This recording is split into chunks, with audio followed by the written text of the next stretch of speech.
People, Deluded, I'm back again. Good morning, good evening, good afternoon, whoever you are, wherever you are, according to your time zone. It's always a pleasure to speak to you guys. I've got my health, my family's got their health, I'm in a good mood. Hope the same can be said for you lot. And if it can't, my thoughts are with you, sending you strength. Hopefully you get through your situation. It's easy to say, but tough times never last, tough people do. And that's something in my life I thought was bullshit, pardon my language, but through going through things is actually true. It's easier said than done, like I said, but it's the truth. So, like I said, I hope you're well and good. Obviously, here to speak about some Arsenal rumours. 98%, in fact 99.9% is nonsense, but there isn't much to speak about away from what's happening with football when it does happen.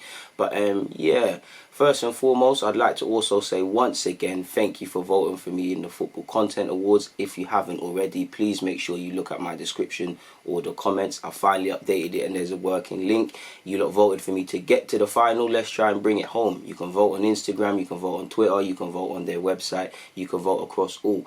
Like I said, just follow the link. It takes 30 seconds of your time. I don't ask you lot for anything, so it'd be nice if you could do that. If not, then what can I tell you? It is what it is. So like I said, thank you for voting so far, and thank you for your continued support. Away from that, just regardless, DG Nation, we're going global. But away from that, let's speak about some Arsenal stuff. Now, you lot know I'm terrible with names, but he plays in Sweden, I believe. He's 20 years of age. From what I see online, he's a striker. So you could see being 20, playing in a league that's not necessarily going to be the most expensive. You could see why we would look at young players there potentially for resale value, etc. But Maruke Ndone, forgive me for mispronunciations. Like I said, I can't say his name. He said, "My dream goal is to play for Arsenal. This is the team I would like to play for one day. I've followed them since I was a kid. And as a young player, you want to represent the team you cheered on." Now, obviously, he grew up as an Arsenal fan. He's someone that, no disrespect to his current situation, he's got ambitions. I'm sure he wants to play Premier League, play in La Liga, win World Cup, win all the dreams everybody, whether you're a footballer or not, had growing up. And at 20, if Arsenal's the team he dreamed of playing for, it is.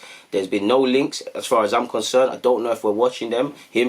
I can imagine, just based on the players we've been linked with in that region, we have some sort of report on him. Like I said, he's 20, he's a forward. I haven't watched him before, but that ticks some of the boxes in terms of resale.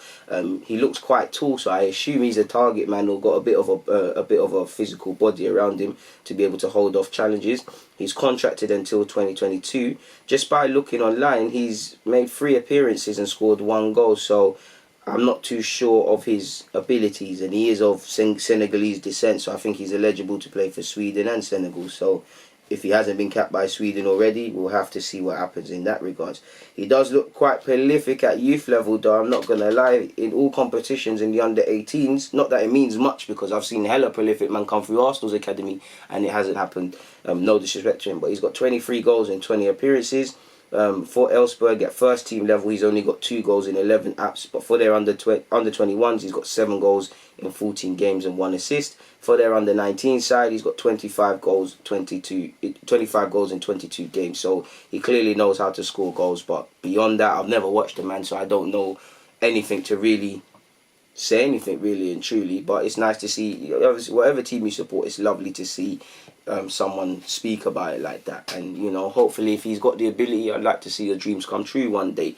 Moving away from that though, and I'm tired of hearing about Thomas Partey, I don't want to say it's going to happen because we don't know. I think it's 50-50. I think there's legitimate reason for it to happen. I'm prepared for it to say no, purely because he's in contract talks. You don't know. If you look like you've got 1 foot out of the door, Atletico might try that bit more to convince you.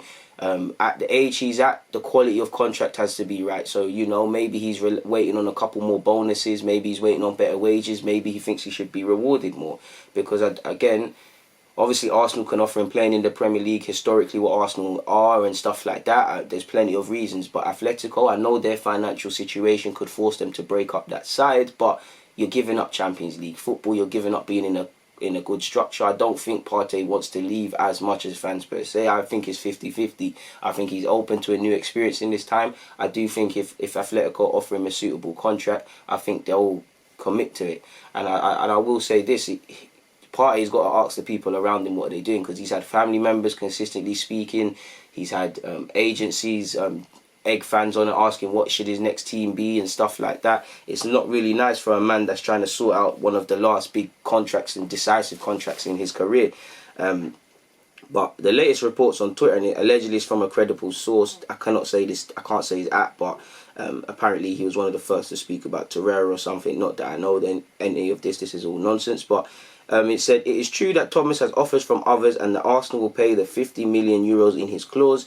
Atletico continues to talks on a new contract with him and will have a 3-digit clause. What I know about Thomas is that as a player and person, he wants to stay in the club, and Atletico want him to stay. I think Thomas is going to extend with Atletico. So who knows what is going to happen. Personally, I, as an Arsenal fan, I'm prepared for the worst. I do hope we get him over the line. But I do hope there's plan B, plan C, plan D, plan E, plan Fs in terms of alternatives if we don't get that one over the line. Now, allegedly, Lacazette's agency or agents acting on his behalf have been quite vocal in general. But apparently the latest reports is Atletico... Why am I saying Atletico? Lacazette could leave Arsenal in the coming window. Arteta doesn't consider this to be an issue. The players' reps have offered him to Inter Milan, but the response has been lukewarm. While it cannot be ruled out, his name doesn't interest Inter's management, so he's not a first-choice target. They've been linked with Cavani, they've been linked with Aubameyang. No disrespect to Lacazette, but you'd want to pursue them a bit more. Away from that though, and Arsenal have been linked again with the right back of Leicester City, the young right back of Leicester City, Dennis Guamfrey. I can never say his name, but I assume he's of Ghanaian descent with that last name. Apparently, according to the Daily Record, Rangers and Arsenal are hoping to raid Leicester for the right back. The Ghanaian is rated highly, but his contract expires this summer. Rangers aren't alone in the race, with Arsenal, Feyenoord and Manchester United battling for his signature. Steven Gerrard has allegedly wanted the 18-year-old for 18 months now and failed with a bid to bring him to Glasgow last summer. Which is, obviously if he goes to Rangers, he can play under Steven Gerrard, which is a carrot in himself, play first team football, develop for a couple of years and move. Equally, he could stay at Leicester, but it seems Leicester have a lot of right backs. You've got Ricardo Pereira within the first team setup. James Justin could be there as well. He might say at this age, I want more of a clearer pathway, even though I do think there is one for young fullbacks and young players in general at Leicester. So that might be why he's sitting on his hands. He could want a pathway and a decent contract. If he comes to Arsenal, obviously there's a pathway for him at right back. It's a bit shaky. We've got Osei Tutu. We don't know what's going to happen with him. Been excelling on loan. Excelling is a bit of a strong word, but had a decent loan spell, but it's predominantly come on the flanks. Maybe he gets an opportunity under Arteta, but for him, if he's not going to get that, I wouldn't want to go out on loan again. I'd want to go permanently in somewhere I can settle down roots. Maitland-Niles, from what we're told or believe, he doesn't fancy the right back position. Cedric Suarez, it seems, I personally think we're going to complete that as a permanent signing, but we don't know.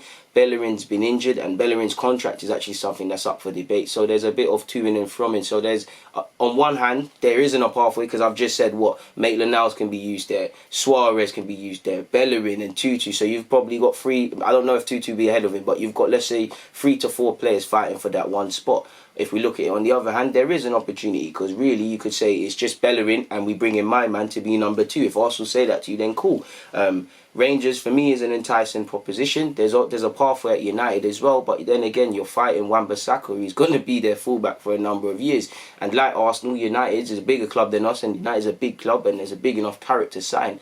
But you'd imagine at both teams, Arsenal and United, there is a high risk that he will make his first team appearances and play games, but he might have to keep playing under 23s football to stay fit, which is why Rangers might be the most attractive proposition for him. And he's also been linked with Feyenoord, which, tying in with what a lot of young players have been doing, going abroad, whether that's Germany, Holland or wherever, that could be something he's down for. So we're going to have to see what happens in that regards. Moving away from that, and not to keep talking about the old things again, but Zaha has spoken in relation to his move not happening. And he must have been upset, because like we found out, Emre said he met with Zaha. He said, in relation to the Arsenal interest, it was nice supporting them, and having them wanting you at the same time leaves you thinking this is amazing.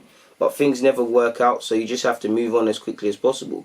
I was thinking this may happen, and my family was saying, wow, it's Arsenal. But yeah, it just didn't work out. I'm 27. Trophies is what it's all about. If there's opportunities for me to win trophies, then 100%. So again, I think he loves Palace, but that sounds like someone that if an opportunity too good to turn down happens, he might not be able to. Don't know how Arsenal can offer you significant trophies, but fair enough. We've got Arteta. You know, he was an Arsenal fan. There's a lot to entice you to come. Staying in London entice you to come to the club, and stuff like that. Technically, we've got to Europa League final and we've won a few FA Cups in the last few years. So you could say those are trophies that elude Zaha. Excluding, I think he picked up a couple of trophies at United. I could be wrong. But yeah, man, at 27, it's now or never, really. You know, he's been linked with a couple of teams and we'll have to see what happens. And he changed agents last year, I believe, so maybe his agents are revisiting that subject and are telling Palace he wants to leave. Who knows what's going to happen, especially with what's happened in the market. Well, not in the market, the effects on the market, the coronavirus, and things might happen. Finally, Mavropanos. Now, I don't believe we should sell Mavropanos. I believe, you know, he's one of them. Either whether, I don't know if it's going to happen at Arsenal because I don't want to keep going over the centre-half thing, but there's a bag of centre-halves. There's a case to be said of quantity over quality because there's not one outstanding prospect. If it was just based on ability and how they've been playing, it's David Luiz, but David Luiz is 30-odd. It's a dangerous game to be relying on him, not to be ages, similar to Koscielny, because when Koscielny weren't there, it's down the pot, or even Monreal to a degree. We need youth. We need people that are going to be here in terms of longevity and things like that.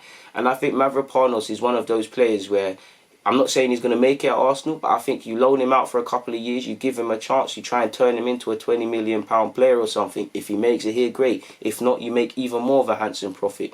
But apparently, and he's had a decent spell at Nuremberg. He started off with a bit of a tough time having a red card and he's made a couple mistakes, but he's been decent and he's actually been doing okay since the restart has happened, people. He does look decent.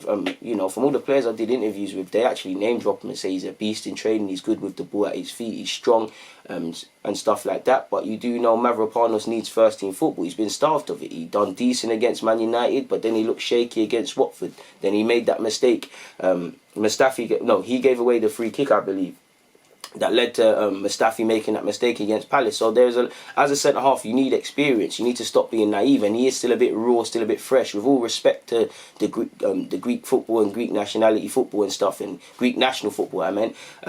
You could see the drop off, and he needed to be similar to Holding for different examples. They needed it to be exposed to first team football. Obviously, Mavropanos' injuries haven't helped, but you know he's managed to stay fit. He's building his career again, sort of thing in Germany. And apparently, Goal.com have said Mavropanos is attracting interest from several Bundesliga clubs ahead of a potential summer move. More than 5 Bundesliga clubs have already registered their interest in the Greek and are keen to sign him permanently once the window open. So I mean, if you can get 10-15 with Arsenal, we might consider that cool. For a man that we bought hasn't really made it, if you can get a 10-15 for him, handsome little profit and move forward, they might say, alright, insert a sell-on clause. We might say, alright, cool, we've done our job, we identified the talent, and if they're not going to make it in the first team, man need to be sold for profit, and we've done that. To be fair, hopefully it means that, you know, if he isn't going to be given a chance, he can play in the Bundesliga first division and play against higher quality teams and oppositions and strikers and things like that. Apparently, though, Mavropanos' preference is to remain at Arsenal as he's settled in London and is happy to return at the end of the season to fight for his place. Arsenal need to bring in funds this summer and could see them agree to sell should a suitable offer arrive for the centre-back. And I mean, like I said, the 15-20 and the sell-on clause is there, then I'd probably get rid of Mavropanos, but I don't think he's someone we should force out. I think he should go out on loan next year. There's a case to keep him, but I think he should go out on loan next year. I think, you know, Marie's likely to stay. David Luiz, I don't know, but I'm going to assume he's going to stay. You've got Saliba. For me personally, I would like a new centre-half, so that's 4 man already. There's a case for Holding to be sold, loan or stay. I'd keep Holding, and I think Chambers deserves a chance, but even that's 6 defenders, so it is what it is. Something has to give, sort of thing. So Mavropanos, it might be a thing of you got on loan for another year and try fight, or we move you on. Obviously, I haven't mentioned Mustafi and Socrates and people like that, but that adds into the situation that needs to be cleared regarding our centre halves. Because as much as I actually don't think Holding's poor, I don't think Luiz is poor. Marie, I want to see a bit more, but I think he's been okay. Socrates done alright under Arteta, and Mustafi's probably, excluding Luiz, been the biggest sort of guy resurgence under Arteta. So they're all not bad players individually. The problem is, and with exception to Saliba, because he ain't come in till next season, and he's still young. I don't want to expect him to turn us around defensively because one man can't do it.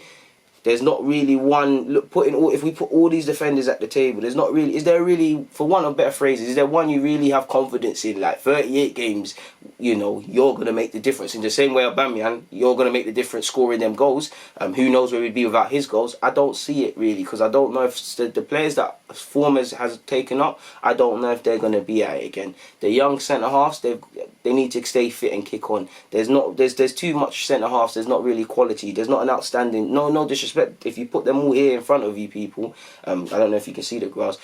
Put them all here in front of you. Who is the outstanding candidate? And there's not really one. And if there is one, you find yourself saying, but because this, that, the other. It's not because he's that. In it, I want our own Van Dijk in the same way. Obviously, I know we're not going to spend 70 odd million for Van Dijk, but what I want is we have someone head and shoulders that is levels that we can say, yo, Arteta's got him. You know, he links up David Luiz or Saliba with them. Tierney's fit, Bellerin's fit. You've got Leno, he's not too old behind them. Competent back five. Obviously, pattern up the midfield, pattern up the strikers. Move as a well-drilled unit. The way we defend, the way we attack. Defence starts with our strikers, attack starts with our goalies, and nobody knows that more so than Arteta. In fact, probably only Pep, purely because you look at how Arteta was there under Pep. Look how many goals have started through Edison. In fact, I think Edison's even literally got an assist or two this season. But if he hasn't, look how many moves have started with who he plays it out to. That's what we need to do. Looking at City, the defence starts with that. And Arteta already sees this because we're making more tactical fouls. We're not there in terms of game management, but there's more of an importance, or players are actively thinking a bit more with this. Players are busting a gut. Strikers might have done previously half-hearted run to stop the fullbacks and left it. Now they're tracking all the way back. And like I said, we're not all the way there yet, but it's about building blocks. And that's something Emre failed to show me, and that's why I have confidence in Arteta. Arteta needs to be backed. He can't do it alone. So we'll have to see, people, really and truly. I don't think I've got anything else to speak about. We've spoken about the young right back at Leicester. We've spoken about Mavropanos. We've briefly touched on Partey and Lacazette. We've briefly, well, not briefly, I started going off in a rant about Arteta and why I believe in him. But on that note, I'm not going to bore you lot anymore. I'm going to get out of here. It's always a pleasure speaking with you lot, and I hope I've provided some value to you guys with this video. If not, apologies. Please make sure you like and subscribe, and also comment your opinions. Also, again, like I said at the start, make sure you vote, make sure you vote, make sure you vote. Links are in the description. It takes 30 seconds, and I'd really appreciate it. More importantly than that, though, please keep you and your loved ones safe until we meet again. For now, though, DG, I'm out.